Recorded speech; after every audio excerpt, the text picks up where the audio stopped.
talk to? ඔයා හරියම ලේසි කතා කරන්න මේ ගනුදෙනු කරන්න ලේසි කෙනෙක් ඔයා. Amaya responded warmly. අමායත් මාර හාමතේ ඉඳලා තියෙන්නේ. From that evening, එදා සන්ධ්‍යාවෙන් පස්සේ they were inseparable. ඒගොල්ලෝ වෙන් කරන්න බෑ. ඒ කියන්නේ ඒගොල්ලෝ ඇලිලා. මේ sorry.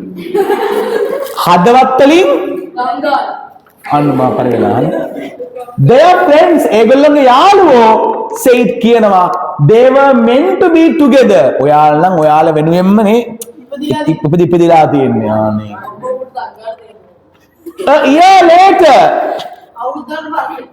අවුරුද්දකට පස්සේ හරි උදව් කරපදේ at the same spot where they met ඔවුන් හමුුණ රවිද propose රවිද මොකද්ද කරේ යෝජනා කරා අර නැවිලා මම දන ගහලා නේ පොඩි සීන් එකක් තියෙනවා නේද මට බෑ මට දන ගහලා නැගිටින්න බෑ ආයේ අල්ල නැගිටවන්න you are my everything ඔයා මගේ හැමදේම will you be my wife ඔයා මගේ බිරිඳ වෙනවද Amaya's eyes were filled with tears අමාය හිතන් හිටියේ අයියා මම අතාරී කියලා අමායගේ ඇස් දෙක මොකද්ද කඩලින්